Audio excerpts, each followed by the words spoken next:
I was originally waiting for this one to leave early access because normally I don't really buy into early access games. There's only been like 1 or 2 games I've actually bought into early access, and I didn't necessarily want to do that again, but I decided that I was kind of bored and I kind of wanted to play something in this style, and I am incredibly impressed with the way this game is put together because it doesn't necessarily have individual components that are unique to this game specifically, but rather it puts together a lot of things that we've seen within these sort of production / mining / crafty sort of mechanic style games and creates something incredibly unique to where the point of the game is just to not play the game, which sounds bizarre, but it's actually really impressive. Michael here, and today we're checking out Factorio. So I'm going to describe this as a crafting puzzle game. So this isn't necessarily a game to where you're going to be like, oh my god, I need to like watch my health meter or whatever. Like that's not a thing that happens. There are no meters. You don't have to take care of your guy whatsoever unless you don't want to get eaten by biters. We'll talk about that a little bit later.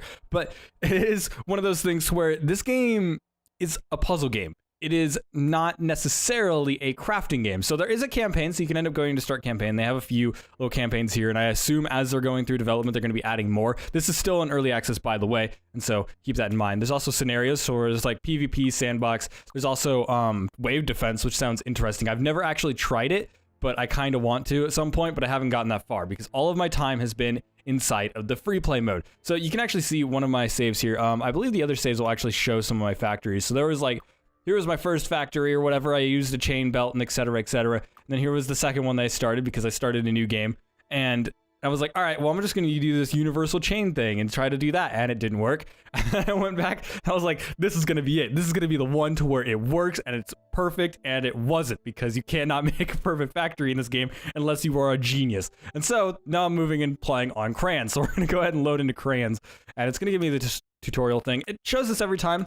You can turn it off in the settings, but I kind of like to have a reminder every time I come back to it, because this is one of those games where you get so ingrained in it that you kind of forget things when you leave it, but you're also always thinking about it. Okay, so I showed off my other factories in those sort of screenshots and stuff like that. We can actually load up the other saves, but this is my first like kind of factory setup that actually is self-sustaining. Currently, I'm having problems with biters coming in and destroying stuff, and so I'm actually setting up a turret grid, but I'm actually going to be starting a new factory after this. I'm going to be starting a whole new game. But the point of the game, right, in the scenario mode is that you are a little engineer. So you're this little guy. I'm currently wearing armor, so I look a little bit different than you normally would. But you start off as this engineer, you crash landed on a planet, and you basically have to build a spaceship so you can get your ass off of it. So that's kind of the goal. And the way you do this is you actually go through crafting. So when you start off, it's like pretty simple. You just start off on a blank map and you can zoom out and everything. It's like, what do I need? Well, I need resources. And so here you can actually see copper. And so you go over with your little pickaxe and you start picking away.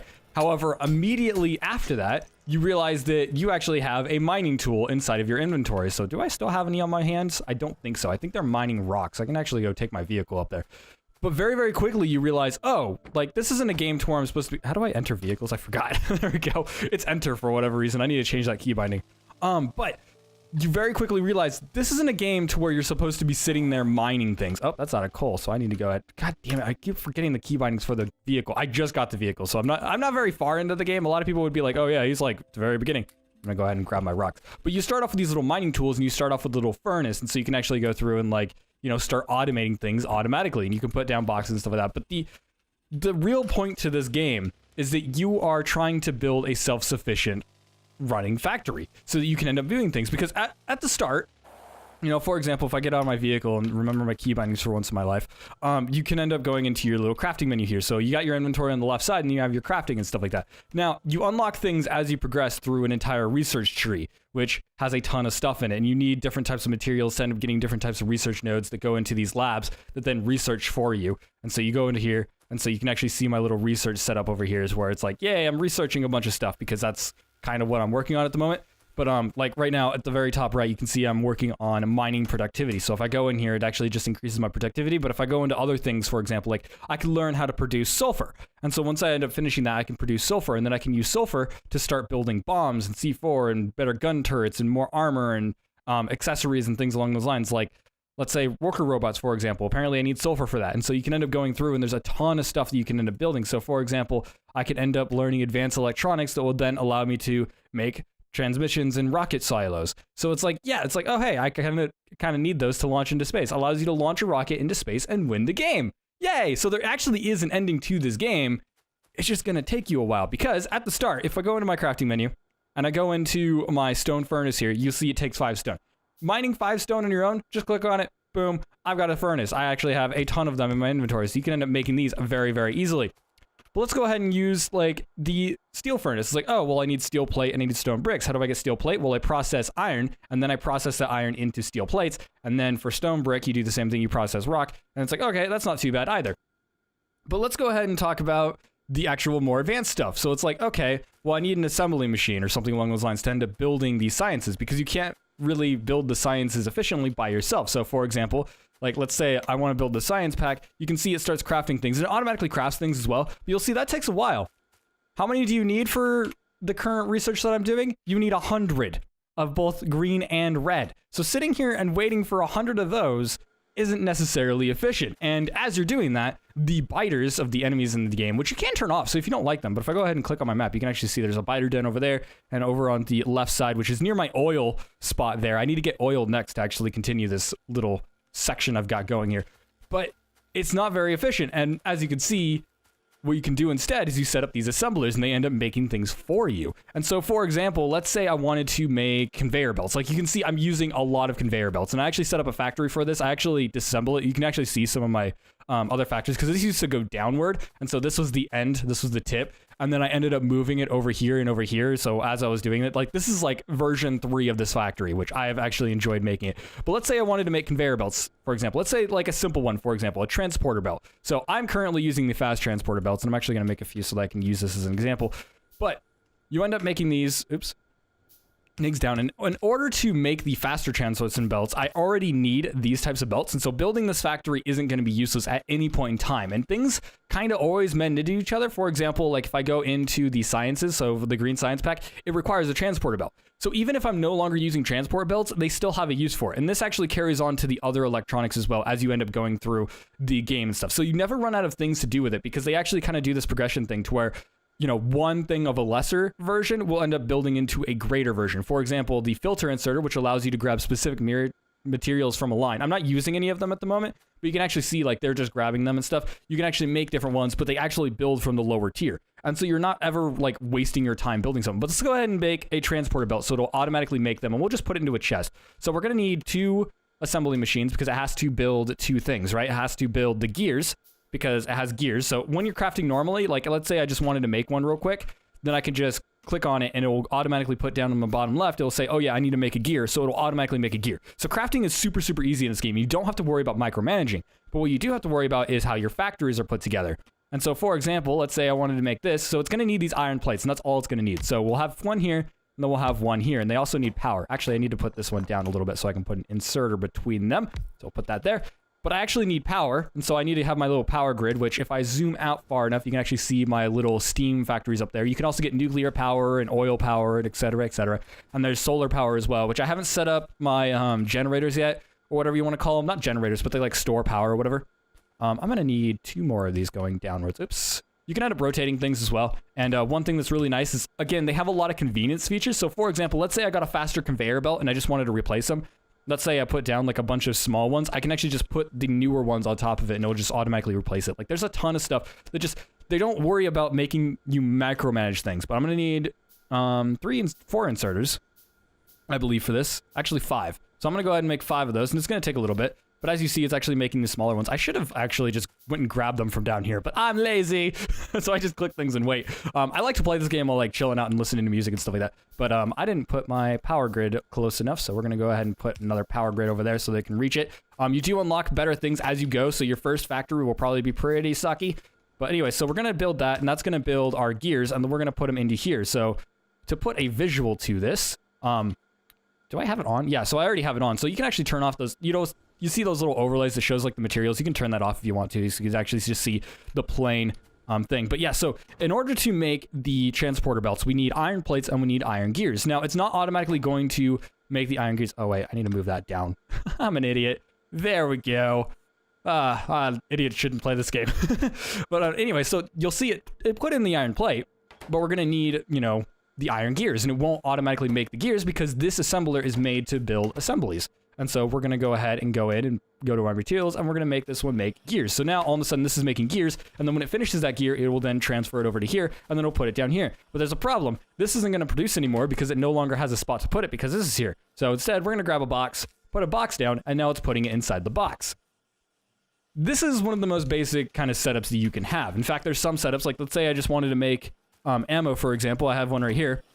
We're just making ammo. So if I wanted to build one of those, I literally just build the line, have it put it into the assembler, and then have the assembler bring it out into a box. And then I have automatically just getting a bunch of ammunition that I can put into it. Now, what I want to do is I want to automate that, right? And so for this ammunition, they do have gun turrets and stuff like that, but they take ammunition. So I have some defensive turrets set up to where I've had biters running in, which is the aliens. We'll go see them in a minute.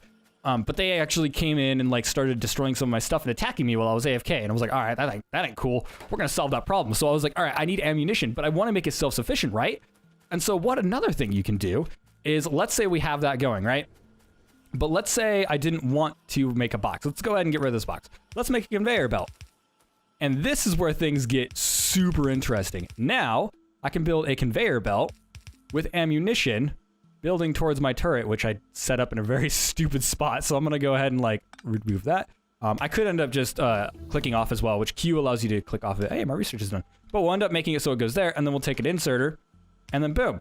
And then we'll automatically, as long as this has power, it will automatically fuel my turret with ammunition. And so currently what I want to do is I want to make a new factory, and I want to keep this in mind, because as you're playing through the game, like let's say for my stuff example, it's like now my mining is more efficient, which is probably the most boring of the upgrades. But you can actually get things like stack inserters, you can get new labs, you can get new factories, you can get new furnaces, for example. Like I was talking about how you start off with these stone furnaces, you actually upgrade to these newer furnaces later on.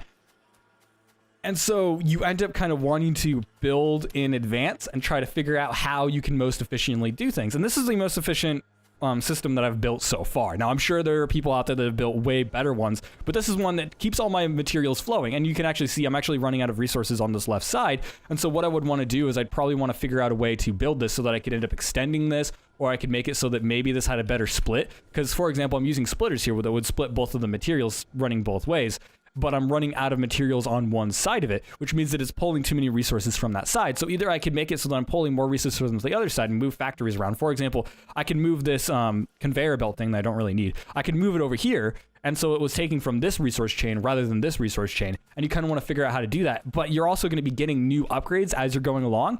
And so you're also going to want to keep in mind, like, what do I need in advance? What do I need to plan for when I'm going ahead? And I spent so long just looking at this tech tree being like, all right, what am I going to get?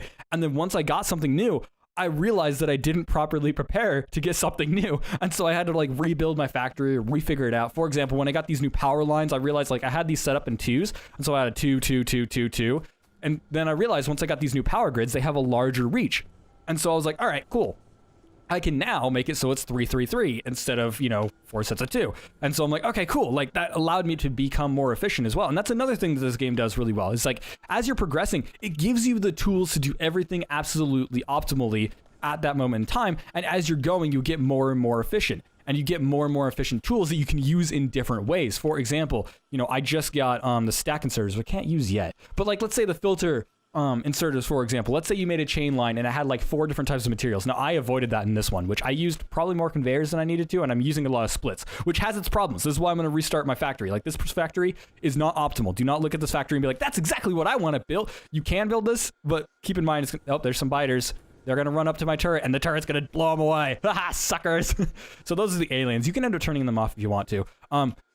But yeah, so the problem with this factory, for example, is it's really hard to expand. And let's say I start running out of materials on one of my chain lines, I would have to then expand this and make a new chain line below it. Now, that's not a problem, but it uses a lot of resources. It takes a lot of chains. For example, I'm using a lot of conveyor belts. For example, I have 3 conveyor belts here, 2 here, 2 here.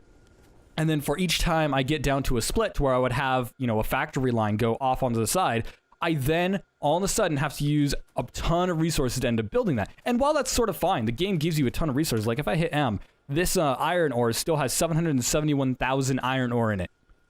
That's a lot, and I don't think I'll run out of that. But if I look at this copper one, it's like 316. Like, you're realistically not going to run one of those out within a short period of time. But again, it's not necessarily about thinking about right now. And this is why it's such a great puzzle game, because you're trying to figure out how to organize these things. For example, down here, this isn't efficient either, because I realized what I can actually do, for example, is I can actually make it so that I can combine these. So you notice that these red factory things, or red, what are they called? Sciences? I guess it's called science. Yeah, science pack, whatever. They only require 2. There's a slot for 2 here. I could have put those 2 right in between here. So I could have moved all these up and then put these in between it. So for example, I can end up moving these ones up, and then I can end up moving these ones over. And they also give you blueprints as well, so you can actually make it copies for it. So like, let's say, for example, these things, I wanted to copy these over and over exactly the way they were, and I think I can rotate it too. Yeah, so if I wanted to make those on anywhere else, but I would basically take this factory, right? And I would move it upwards, and then I would be able to build the other factories in between them. And it's like, oh, hey, that would be much more efficient, and it would make it so that my supply line took a lot less resources. And that's what's so cool about this game, is like, it's all about building a factory that is self-sufficient. And it's so incredibly unique because it's not only about a factory. Like, there are games that are about factories, and there are games with factories, etc., etc. It's about all these different mechanics, and it even has vehicles, it has combat and stuff like that. Combat's not particularly great. You just hold down spacebar and it starts shooting them. We'll go ahead and go and get killed by biters, because why the hell not?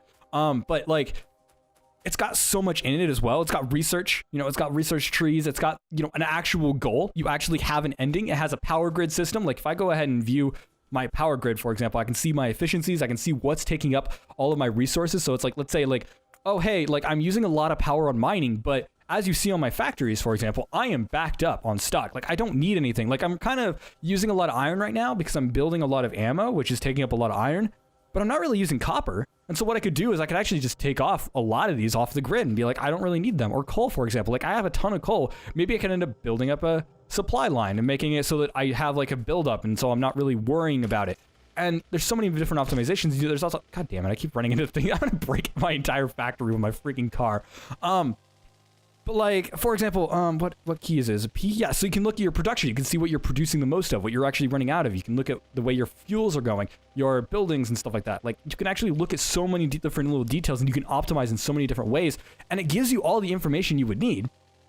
And the cool thing about this game is that it's all random. I'm gonna go get eaten by biters, so this is gonna be fun. So there's a biter's nest. They don't like me. Guns everywhere. There we go. I could probably take this one out. It's just a small little nest. But like, yeah, combat is literally just hold down space. So it's not really that advanced, but combat is very, very quick, and it's very fluent, and it's more about, building the factories and kind of figuring that out. And you can turn these off, and you can completely customize the way your world is. So I just went ahead and destroyed a nest. I thought it was going to be bigger than that. I was actually okay with that. Now I can go and explore and see what's going on. I can't drive through trees, so actually I think I can, right? Yeah, screw you, tree. I probably shouldn't do that, but there's a forest over there. But like, the map is pretty big as well, and you can actually set it so it goes infinitely.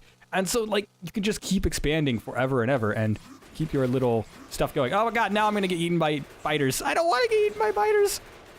So yeah, I'm actually just screwing around now. I'm probably gonna get myself killed, but I just want to see what happens. So that's a worm. I just ran into it. Now I'm probably gonna die. I have a lot of ammunition, actually. I could end up not dying. Oh my god, the car is a little bit janky to end up using, though. Kill it, please. Can I drive while doing this? Yes, I can. I haven't really done the vehicle combat all that much. Oh, and also, it's telling me, because it'll give you little warnings down here, down at the bottom. But it's telling me that my vehicle is getting destroyed. So whenever, like, stuff is under attack, oh, well, there we go. Die, please. There we go. So yeah, I killed it, but now my vehicle's gone. Let's go ahead and exit out.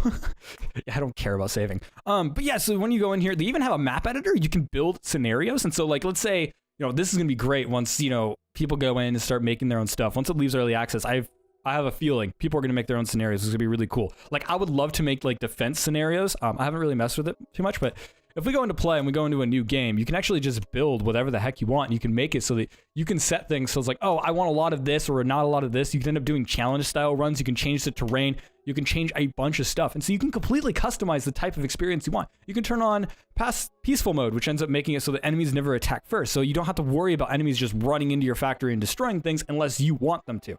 You can make a death world, for example, where it's like, oh my god, there's a lot of enemies and they're always going through. Marathon, expensive and biters are dangerous and plentiful, only a select few of the factory inventions. So like, there's a lot of interesting things you can end up doing with the game as well, and it has a lot of customization, and it's incredibly fun. And it's not so much fun as in, oh my god, I'm sitting here playing it and just having an amazing time. It's more about I'm figuring out how to build an efficient factory. And that's what this is. This is a puzzle game, kind of thrown out there as a crafting game. And it is such an interesting mix. And I I can't wait for this game to be done because I want to play it more, and I will probably end up playing it more. We can go ahead and look into my other types of factories while we're going here real quick. But here is the very first one that I built. I was on a desert. You can see very, very quickly that I started running out of resources very, very quickly because I was like, all right, I'm just going to build a chain and then it'll start making stuff as it goes and I'll put it all into a single chain and then I'll put it all into a box. And I was like, oh, that's not working because then the box fills and then my entire supply line ends up, you know, clogging up. And then we'll go into my test run number 2. I literally named these when I created them. And then, so there we go. I have my, you know, supplies are really far away. So they're actually going quite a bit different. So I was like, all right, well, now I'll try this. But now it just goes in a continual circle. But then what happens once you end up, you know, once you end up not properly balancing your reproduction or your production of materials. For example, I was actually going to build circuits here. I realized that it would start backing up. And so I was like, all right, well, this won't work either. And then went into Regal. I was like, all right, you know what? Let's try that again, but like actually try to balance things. This one sort of worked. It sort of worked, except I had ores that were coming in at different rates, and therefore I was producing more copper than I was producing iron. And so I ended up starting running out of iron, and then my supply line, as you can see, it filled up with little copper wires because I was producing copper wires. So yeah, don't do that. Instead, do what I showed in crayons. And since I didn't save, I'll be here. But yeah, so if you want a good starter factory setup, I have a decent one here. But just realize that probably no matter what you end up doing, you're going to run into problems. And that's where this game shines. It's trying to figure out how to fix those problems. And it's, oh my God, it is incredible. I love this. So yeah. Anyways, thank you guys so much for watching. Make sure to like and subscribe for more content like this one, and check out Factorio. Obviously, you can leave your thoughts and comments below, and maybe you're a Factorio player and you're looking at my factories and be like, ugh, such a pleb. And which case, please give me advice. I have no idea what I'm doing. But like this game, like it makes you think, and it's really, really cool. And if you end up wanting to play multiplayer, it does have multiplayer. So if we go back to the main menu, it does have multiplayer. So if you want to play multiplayer, end up jumping into our open Discord called the Broken Chat Box. It does have multiplayer there. I think you need to host a server, or I guess there's public games. Okay, so you can end up browsing public games. User login. Okay, authentication. Okay, I don't know. I guess I have to create an account with Factorio or something like that to play public games. But anyways, if you want to play multiplayer, jump in our Broken Chat Box. It's called the Broken Chat Box. It's an open Discord, and we talk about video games and stuff like that, and we have gaming nights all the time. So you can end up checking us out there and end up playing along. And of course, if you end up liking my styles of content, make sure to check out my website at michaelpstanich.com. Otherwise, I'm going to build more factories. See you guys in the next video. I might cheat.